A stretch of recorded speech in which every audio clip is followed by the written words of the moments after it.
दोस्तों, इफ्तारी के वक़्त खजूर मुंह में डालने से पहले सिर्फ एक लफ्ज़ पढ़ लेना, खुदारा वहीं बैठे बैठे तकदीर बदल जाएगी।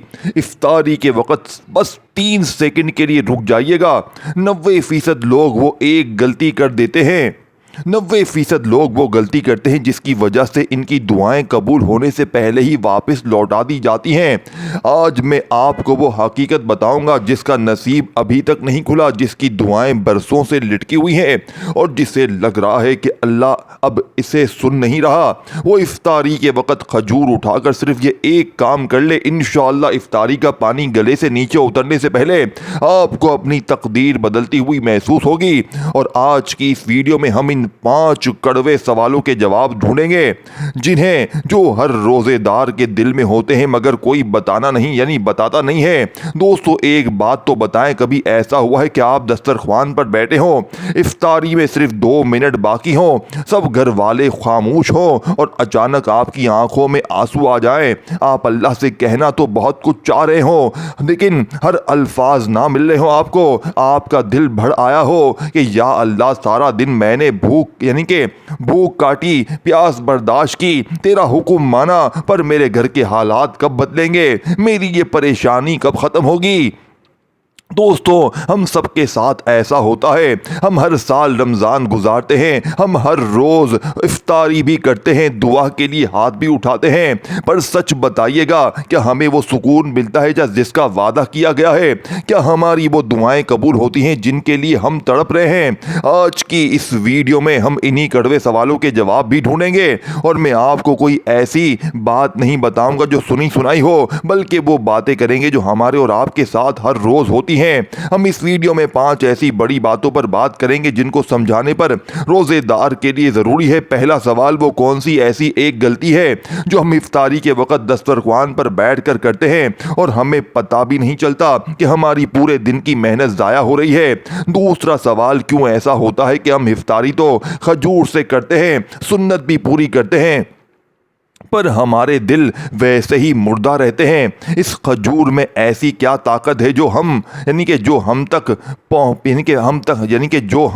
अब तक पहचान नहीं पाए। तीसरा सवाल, क्या अल्लाह वाकई इफ्तारी के वक़्त हमसे शर्माता है, और अगर शर्माता है तो फिर हमारी वो बड़ी हाजात, वो बड़ा मकसद पूरा क्यों नहीं हो रहा जिसके लिए हम सालों से रो रहे हैं। चौथा सवाल, रिज़्क़ की वो तंगी, वो कर्ज का बोझ, वो घर की बेबरकती, या इसका हल वाकई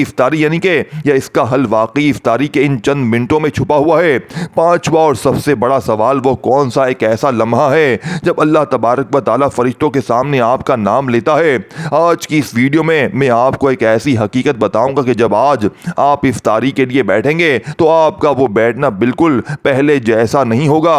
अब आपको पता होगा कि आपके सामने जो खजूर पड़ी है वो सिर्फ एक फल नहीं है, बल्कि वो आपकी तकदीर बदलने का एक मौका है। लेकिन दोस्तों, आगे बढ़ने से पहले एक बात याद रखिएगा, अगर आप ये सोचकर वीडियो देख रहे हैं कि मैं कोई जादू बता दूं, मैं कोई जादू तो ना बता दूंगा, तो ऐसा नहीं है। मैं आपको वो सच बताऊंगा जो हमसे छुपाया गया है या हम खुद सीखना नहीं चाहते। वीडियो के आखिर में मैं आपके साथ एक ऐसी बात शेयर करूंगा जो अगर आपने समझ ली तो आपकी जिंदगी में कभी किसी से दुआ करवाने की ज़रूरत ना पड़ेगी, आप खुद अपने रब से अपना काम करवा लेंगे। बस इसलिए ज़रूरी है कि आप इन 5 बातों को एक एक करके समझें, क्योंकि अगर एक भी बात छूट गई तो पूरी तस्वीर अधूरी रह जाएगी। दोस्तों, अच्छा, एक लम्हे के लिए सोचें, हम सब रमज़ान में रोज़े क्यों रखते हैं? देखें, क्योंकि सवाब के लिए, कोई कहेगा हुक्म इलाही है, और ये सब सच है, लेकिन क्या कभी आपने इस भूख और प्यास के पीछे छुपा वो बड़ा पैगाम समझा है जो अल्लाह सिर्फ आपको देना चाहता है? दोस्तों, देखें, दस्तरख्वान पर हर चीज़ पड़ी है।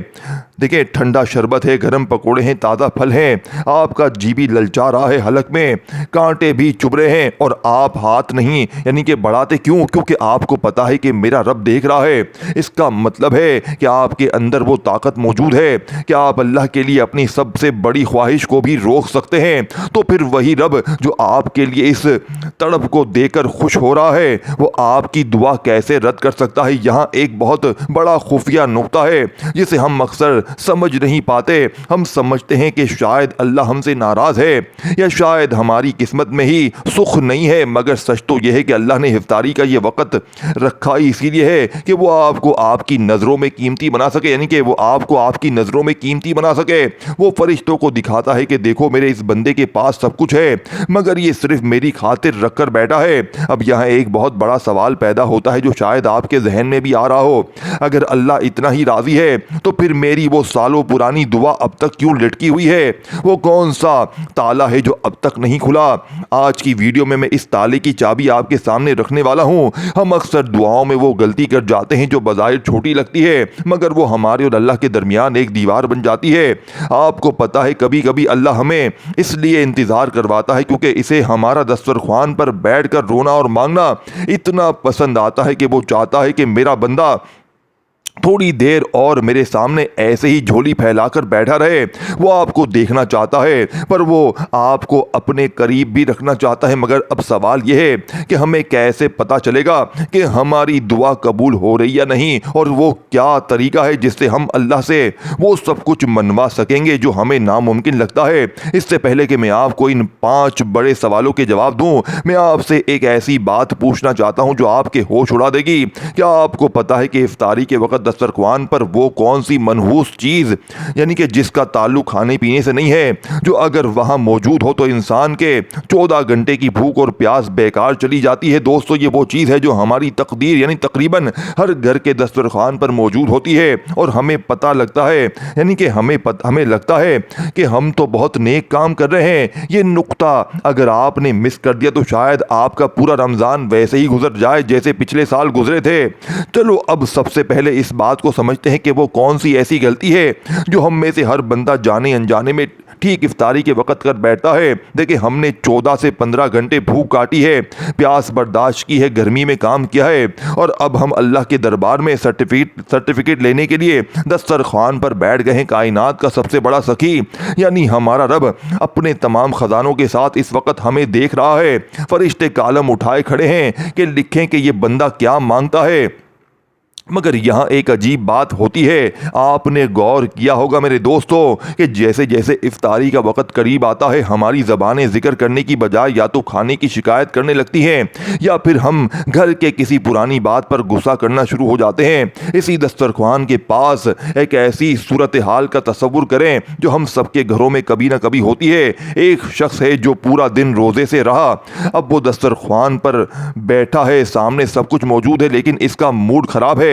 वो कहता है कि पकोड़े ठंडे क्यों हैं, ये शरबत में चीनी कम क्यों है। वो इस दस्तरख्वान पर बैठकर अपनी बीवी या अपने बच्चों पर चिल्लाने लगता है, या शायद इसी वक्त मोबाइल उठाकर किसी की बुराई सुनने लगता है। अब जरा रुककर सोचिए, आसमान से फरिश्ते इस बंदे को देखकर क्या सोच रहे होंगे। वो अल्लाह से कहते होंगे, ऐ अल्लाह, इसने तेरे लिए खाना पीना तो छोड़ा है, पर ये इस एक आदत को ना छोड़ सका जो तूने सबसे ज्यादा पसंद की थी, यानी गुस्सा और जबान की तलखी। उलमा फरमाते हैं कि जब इंसान किसी पर गुस्सा करता है या किसी की गीबत करता है तो वो रूहानी तौर पर इतना कमज़ोर हो जाता है कि इसके अंदर से निकलने वाली दुआ में वो तड़पी यानी वो तड़प ही बाकी नहीं रहती जो अर्श को हिला सके। हम दस्तरख्वान पर बैठे तो होते हैं, पर हमारा दिल वहाँ नहीं होता। हमारा दिल तो इन झगड़ों में या इन दुनियावी बातों में फंसा होता है। लेकिन आपको क्या मालूम है कि इससे भी ख़तरनाक एक और बात जो हमें बिल्कुल नज़र नहीं आती। हम समझते हैं कि हमने सुन्नत पूरी कर ली, हमने इफ्तार कर लिया,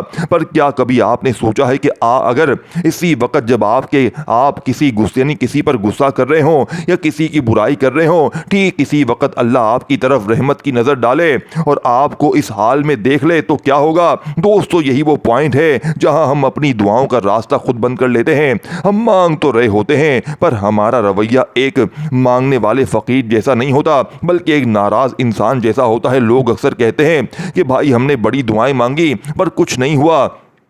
मैं इनसे कहता हूँ, ज़रा इन लम्हे को याद करें जब आपने दुआ मांगी थी, क्या आपका दिल साफ था? क्या आपने इस वक्त किसी का दिल को यानी दिल तो नहीं दुखाया था? अल्लाह तबारक व ताला को वो टूटा दिल पसंद है जो आजिज़ी से इसके सामने झुक जाए। जब आप दस्तरख्वान पर बैठें तो सिर्फ अपनी प्यास को ना देखें, बल्कि ये देखें कि अल्लाह ने आपको वो रिज़्क़ दिया है जो लाखों को नसीब नहीं हुआ। इस वक्त शुक्रगुजारी की एक लहर आपके अंदर होनी चाहिए, ना कि शिकायत की। अगर आप चाहते हैं आज की इफ्तारी आपकी ज़िंदगी की सबसे बड़ी इफ्तारी बन जाए तो छुप करके बस ये एक काम कर लें, इफ्तारी से 10 मिनट पहले अपनी ज़ुबान पर ताला लगा लें। कोई दुनिया की बात ना करे, किसी पर गुस्सा ना करे, बस खामोशी से अपने रब की दी हुई नेमतों को देखें और दिल ही दिल में इसका शुक्र अदा करें। ये वो खामोशी है जो आपकी दुआ को आपकी दुआ की आवाज़ को इतना बुलंद कर देगी कि वो सीधी अल्लाह के हुजूर कबूल हो जाएगी इंशाअल्लाह। आप ज़रा एक बहुत अजीब मगर सच्ची बात पर गौर करें। आपने कभी सोचा है कि अल्लाह के नबी हज़रत मोहम्मद मुस्तफ़ा सल्लल्लाहु अलैहि वसल्लम ने इफ्तारी के लिए खजूर ही को क्यों चुना, और वो भी सिर्फ 1 या 3? तसव्वुर करें, इफ्तारी का वक़्त है, अजान की पहली आवाज़ गूंजने वाली है, आपने सिर्फ अपने सीधे हाथ की उंगलियों में एक खजूर को पकड़ा हुआ है। ये वो वक़्त है जब आपका जिस्म पानी की एक बूंद के लिए तड़प रहा है, आपका मैदा खाली है और आपके सामने अनवा इक़साम के खाने पड़े हैं, लेकिन आपकी पूरी तवज्जो इस एक छोटे से दाने पर है। यार ये सिर्फ एक फल नहीं है, इस वक़्त वो खजूर आपके हाथ में नहीं बल्कि आपकी अताअत की गवाही बनकर खड़ी है। अल्लाह इसी लम्हे फरिश्तों को देख कर मुस्कुराता है, फरमाता है, देखो मेरे बंदे के हाथ में वो चीज़ है जिसको इसकी भूख को मिटा सकती है, मगर वो मेरी एक आवाज़, मेरी आज़ान के इंतजार में रुका हुआ है। उल्मा एक बहुत पते की बात बताते हैं, वो फरमाते हैं कि जब आप इस खजूर पर नजर डालते हैं और अभी इसे मुंह में नहीं डाला होता तो वो जो चंद सेकंड की खामोशी होती है ना, वो आपके और अल्लाह के दरमियान एक बड़ा रास मुलाकात का वक्त होता है। यहाँ एक बात ऐसी है जो शायद आपने पहले कभी ना सोची हो। फर्ज करें एक बहुत मालदार शख्स किसी गरीब को अपने दस्तरख्वान पर बुलाए, वो गरीब भूखा हो, सामने खाना पड़ा हो, मगर वो गरीब इस वक्त खाने को छोड़कर इस मालदार की आंखों में देखकर प्यार से कोई फरमाइश कर दे, तो क्या वो सखी इसे मना कर पाएगा? कभी नहीं। इफ्तारी के वक्त आप वही फकीर हैं और अल्लाह वो सबसे बड़ा सखी है, बल्कि सखियों का सखी है। वो जब आप खजूर हाथ में रखकर इसकी तरफ देखते हैं तो अल्लाह आपको वो अदाएं, यानी कि अल्लाह की वो अदाएं इतनी पसंद आती हैं कि वो फरमाता है, ऐ बंदे तूने इस दाने के लिए खुद को मेरे हुक्म पर रोका है, अब जो तू मांगेगा मैं तुझे अता कर दूंगा।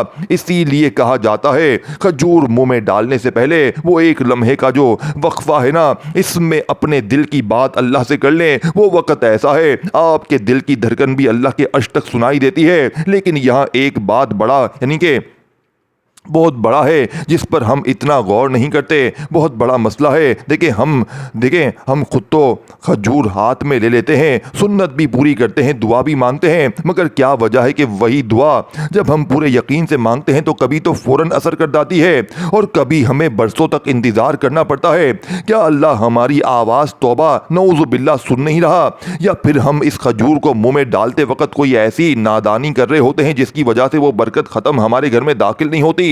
ये वो सवाल है जो आपके दिल में भी होगा और इसका जवाब इतना सादा है कि आप हैरान रह जाएंगे। कई बार ऐसा होता है कि हम अफ्तार तो कर लेते हैं, पेट भी भर लेते हैं, प्यास भी बुझ जाती है, मगर वो जो एक रूहानी सुकून मिलना चाहिए था वो नहीं मिलता। इसकी वजह यह है कि हमने खजूर तो सुन्नत के मुताबिक खाई, मगर हमने इसके पीछे छुपी शुक्रगुजारी को महसूस नहीं किया। अब आपने कभी देखा होगा कि जब एक प्यासा पौधा पानी पीता है तो इसकी शाखें कैसे झूम उठती हैं। इफ्तारी के वक्त हमारा हाल इस पौधे जैसा होता है।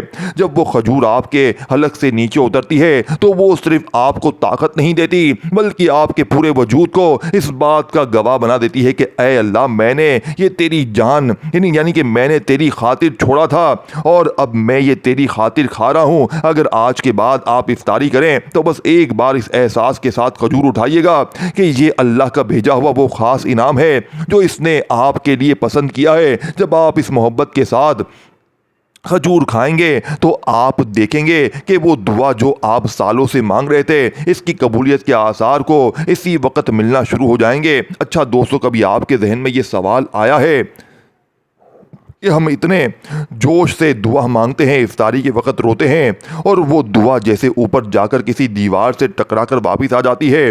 हमें महसूस होता है कि शायद अभी यानी कि अभी बारी नहीं आई, ये यानी कि या शायद अल्लाह सुन नहीं रहा। पर क्या आप जानते हैं वो दीवार अल्लाह ने नहीं खड़ी की, वो दीवार हमने खुद अपने हाथों से बनाई है। ज़रा एक मंजर देखें, एक बंदा जिसने बहुत महंगा मोबाइल खरीदा, इसमें दुनिया भर की ऐप्स डाली, पर जब फ़ोन करने लगा तो कॉल नहीं लगी। क्यों? हाथ भी फैलाते हैं, देखिए हम हाथ भी फैलाते हैं पर इसमें वो यकीन की सिम डालना भूल जाते हैं। हम में से अक्सर लोग जब इफ्तारी के वक्त दुआ मांगते हैं तो हमारे दिल के किसी कोने में ये शक होता है कि पता नहीं ये काम होगा भी या नहीं होगा।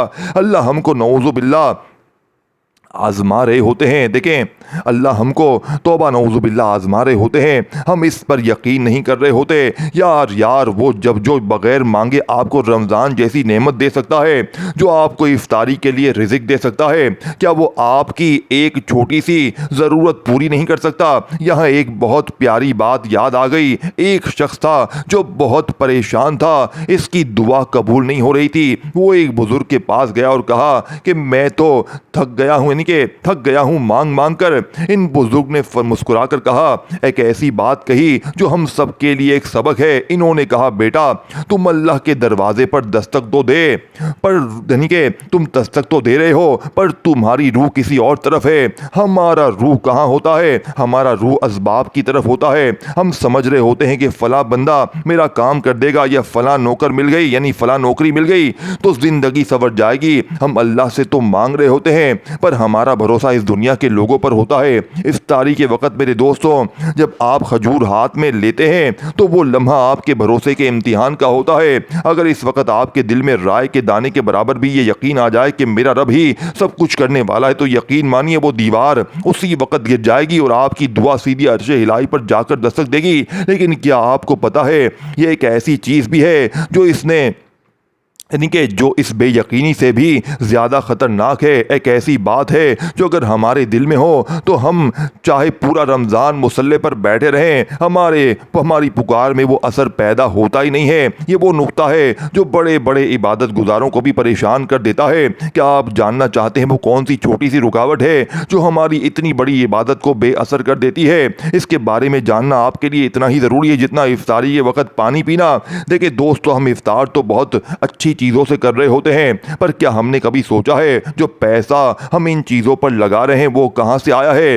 या इसमें किसी का हक तो नहीं मारा गया? या इसमें कोई दोस्तों हेरा फेरी तो नहीं की गई? अल्लाह के नबी ने फरमाया कि एक शख्स लंबा सफ़र करके आता है, बाल बिखरे हुए हैं मट्टी में, यानी कि अटा हुआ है, हाथ उठाकर कहता है या रब, लेकिन इसका खाना हराम है, इसका पीना हराम है, इसका वो लिबास हराम है, तो इसकी दुआ कैसे कबूल होगी? इफ्तारी के वक्त जब आपके सामने वो दस्तरख्वान सजा होता है तो वो सिर्फ खाने का वक्त नहीं होता, वो अपने गिरेबान में झांकने का वक्त भी होता है।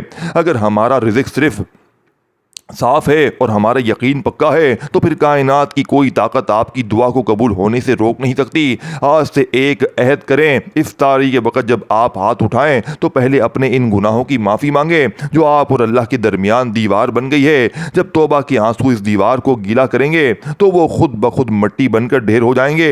यार, कभी आपने बैठ कर ये सोचा है कि हम पूरा साल मेहनत करते हैं, खून पसीना एक करते हैं, पैसा कभी यानी कि पैसा भी कमाते हैं, पर वो पैसा जाता कहाँ है? क्यों महीना खत्म होने से पहले जेब खाली हो जाती है? क्यों घर में वो बरकत नहीं रहती जो पहले हुआ करती थी? लोग कहते हैं महंगाई बहुत है, पर सच तो यह है कि बरकत का ताल्लुक पैसे की गिनती से नहीं है बल्कि इस रिज़्क की रूह से होता है। इस रूह का सबसे बड़ा इम्तिहान इफ्तारी का वो दस्तरख्वान है। दोस्तों, जरा तसव्वुर करें, आपके सामने वो ठंडा पानी, वो फल, वो तमाम नेमतें पड़ी हैं, ये सब रिज़्क है। हम इफ्तारी के वक्त अल्लाह से रिज़्क की बरकत मांगते हैं, पर क्या हमने कभी गौर किया है कि जिस रिज़्क को देखकर हम दुआ मांग रहे हैं इसकी बुनियाद क्या है?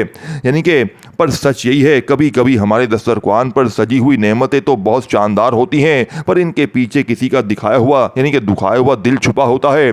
किसी का हक मारा गया होता है या किसी की मजदूरी रोक कर वो इफ्तारी लाई गई होती है। एक छोटी सी बात समझें, अगर एक बर्तन में पहले से थोड़ा जहर हो तो आप इसमें कितना ही खालिस दूध डाल लें, वो दूध पीने के लायक नहीं रहता। हमारी दुआओं का हाल भी कुछ ऐसा ही है। हम दुआ के सारे तरीके पूरे करते हैं, रोते भी हैं, हाथ भी फैलाते हैं, पर इसमें वो यकीन की सिम डालना भूल जाते हैं। इफ्तारी के वक्त जब आप खजूर हाथ में लेते हैं तो इस वक्त अपने रब से सिर्फ ये ना मांगें कि या अल्लाह मुझे और दे, बल्कि ये मांगें कि या अल्लाह जो तूने दिया है इसमें बरकत दे और मुझे दूसरों का हक मारने से बचा। या याद रखें, जिसे यानी कि जिस दिन आपके दस्तरख्वान पर हलाल की वो एक खजूर होगी और आपका दिल मुतमईन होगा कि मैंने किसी का दिल नहीं दुखाया, इस दिन आपको मांगने की ज़रूरत नहीं पड़ेगी। वो रब बिन मांगे आपके घर के दरवाजे की बरकत के लिए खोल देगा। ये वो सच है जो हम अक्सर मेरे दोस्तों भूल जाते हैं और फिर हम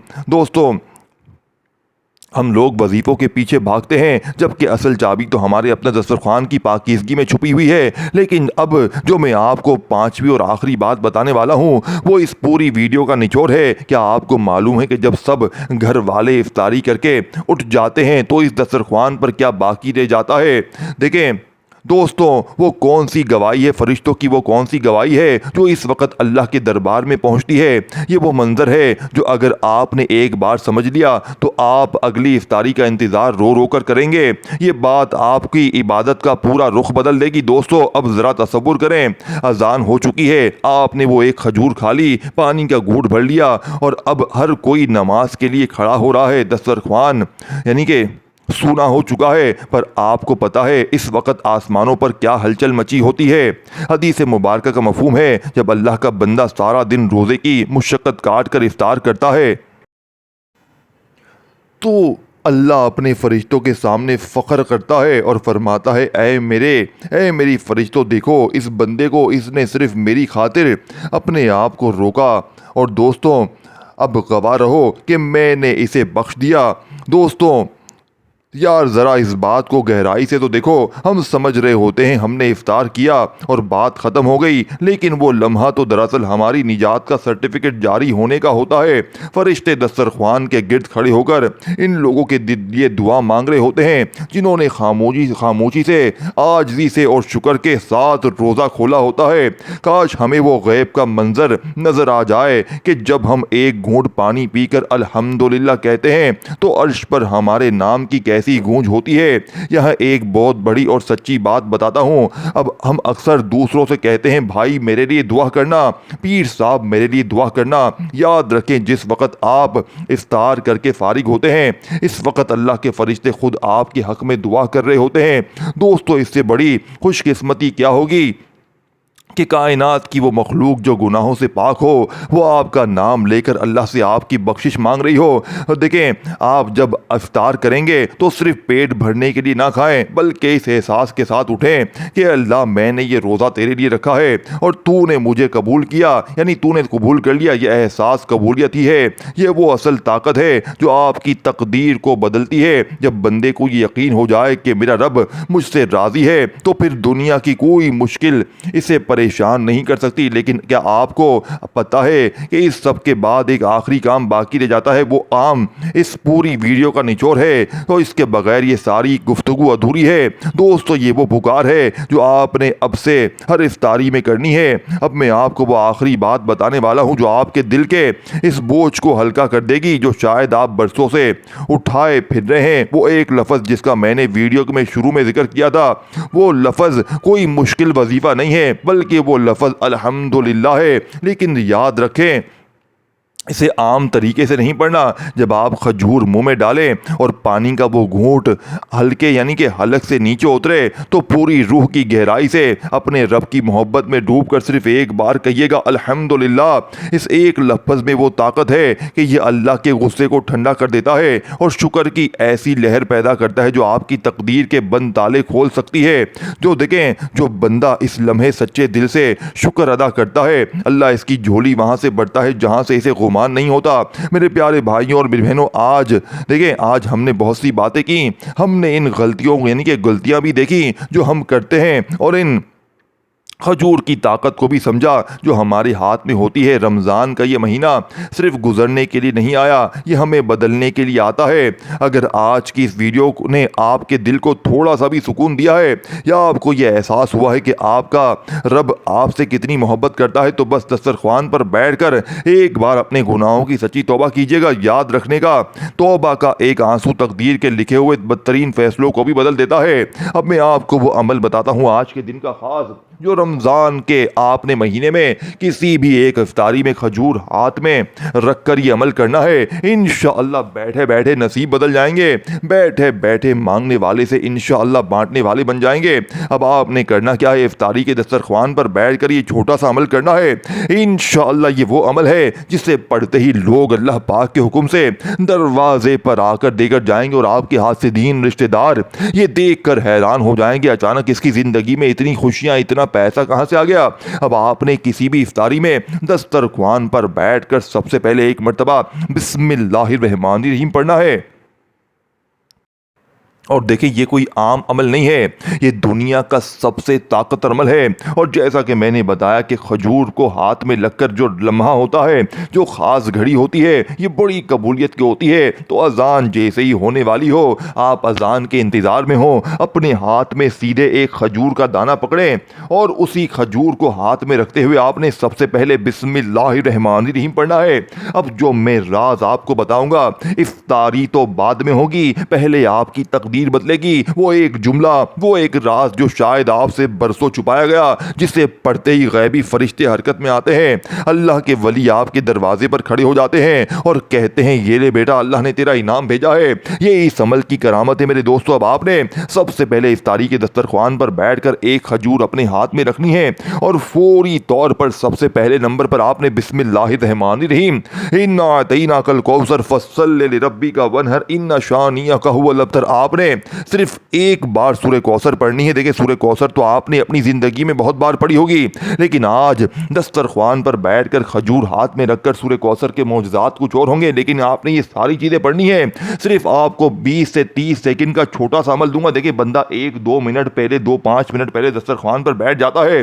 इस वक्त ज्यादा वक्त नहीं होता कि मैं आपको कोई बहुत बड़ा लंबा चौड़ा मुश्किल अमल दूं। मैं आपको वो चीज दूंगा जो आपको रब का लाडला बना देगी, जो आपको रब के इतना करीब कर देगी कि आप मांग मांग के थक जाओगे, लेकिन रब के खजानों में कमी नहीं आएगी। आप पर कोई ऐसी मुश्किल है, जुल्म है, ज्यादती है, गरीबी है, बीमारी है, बेऔलादी है, दुनिया का कोई भी मसला है, मेरा चैलेंज है तमाम गरीबों को, इस जैसा अमल तुम्हें अपनी जिंदगी में ना मिलेगा। सिर्फ और सिर्फ सबसे पहले आपने खजूर अपने हाथ में रखकर बिस्मिल्लाहिर्रहमानिर्रहीम पढ़कर एक बार सूरह कौसर पढ़ ली, तो अब आपने फौरी तौर पर अल्हम्दुलिल्लाह अल्हम्दुलिल्लाह अल्हम्दुलिल्लाह अल्हम्दुलिल्लाह अल्हम्दुलिल्लाह अल्हम्दुलिल्लाह अल्हम्दुलिल्लाह को 7 बार पढ़ना है, 7 टाइम। जैसे ही अल्हम्दुलिल्लाह का वजीफा पढ़ लें, अब आपने फौरी तौर पर या रब्बना को पढ़ना है। और इफ्तारी के वक्त देखें, ये 3-4 चीज़ें जो बताऊंगा आपने खजूर हाथ में रखकर पढ़ लेनी है और अल्लाह पाक से मांगना है, बिन मांगे भी सब कुछ मिल जाएगा।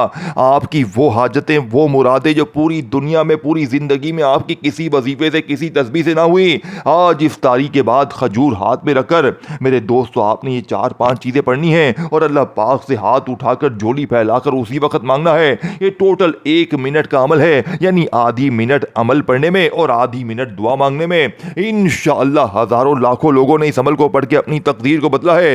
ये अमल नामुमकिन को मुमकिन बनाता है, ये मांगने वालों को बांटने वाला बनाता है। कि अगर आपने सारी जिंदगी लोगों के आगे हाथ फैलाए, दर दर की ठोकरें खाई हैं, तो जिंदगी में एक बार ये सच्चा अमल पढ़ लिया। अब आपने तीसरे नंबर पर देखें, पहले सूरह कौसर पढ़ ली खजूर हाथ में रखकर, बिस्मिल्लाहिर्रहमानिर्रहीम पढ़कर, और आपने 7 मरतबा अल्हम्दुलिल्लाह को पढ़ लिया। अब आपने फौरी तौर पर या रब्बना या रब्बना या रब्बना या रब्बना या रब्बना या रब्बना या रब्बना 7 बार आपने या रब्बना को पढ़ना है। देखिए 7 टाइम आपने या रब्बना को पढ़ते ही अब आपने अल्लाह पाक के ज़ाती नाम या अल्लाह को पढ़ना है। देखिए ये अमल, ये खजूर, ये सबसे बड़ी कबूलियत की घड़ी है। इस वक्त में मेरे दोस्तों मांगी गई दुआ रद्द नहीं होती। और जब जैसे ही आप लोग नबी पाक की सुन्नत ये खजूर अपने हाथ में रखकर अल्लाह पाक से, इस अल्लाह के लाडले सबसे पसंदीदा दुनिया के नंबर 1 वज़ाइफ को मिलाकर ये अमल पढ़ते हैं, जिसने हज़ारों लाखों लोगों की ज़िंदगियों को बदला है, जो लाखों लोगों को अरबोपति बना चुका है, ये अमल मायूस नहीं करता। देखें अब आपने या अल्लाह या अल्लाह या अल्लाह या अल्लाह या अल्लाह या अल्लाह या अल्लाह का वजीफा भी 7 बार पढ़कर फौरी तौर पर अमल के आखिर में मेरे दोस्तों, या मोहम्मद का वजीफ़ा बताई भी तरतीब से पढ़कर अमल कंप्लीट करना है। या मोहम्मद या मोहम्मद या मोहम्मद या मोहम्मद या मोहम्मद या मोहम्मद या मोहम्मद या मोहम्मद या मोहम्मद का वजीफ़ा भी आपने 7 बार पढ़ने। देखिए मैंने टोटल आपको कितने वजीफ़े बताए। पहले आपको मैंने सूरह कौसर बताई, फिर अल्हम्दुलिल्लाह, फिर या रब्बना, फिर या अल्लाह, फिर आपने या मोहम्मद को 7 बार पढ़ना है। तमाम चीज़ें 7 बार पढ़ लें। अब आपके हाथ में खजूर है, खजूर हाथ में ही हो और अब हाथ दुआ के लिए उठा ले। एक उंगली 2-4 उंगलियों पे खजूर पकड़ ले और हाथ उठाते हुए आपने अल्लाह पाक से वो मांगना है जो आपको नामुमकिन लगता है। जालिम शौहर है, दुश्मनी है, नफरत है, मोहब्बत में नाकामी है, बीमारी है, गरीबी है, कर्जा है, कुछ भी है चाहते हो अल्लाह 50 करोड़ दे, इंशाअल्लाह तुम्हारे कदमों में होंगे। 3 मिनट का चैलेंज है, 3 मिनट में ये अमल असर कर जाएगा। वीडियो को लाइक करें, शेयर करें, कमेंट्स में नाम लिखें ताकि अमल की इजाज़त मिल जाए। चैनल को सब्सक्राइब करके घंटी के निशान को दबाएं ताकि आपको रोज़ाना वीडियोस मिले।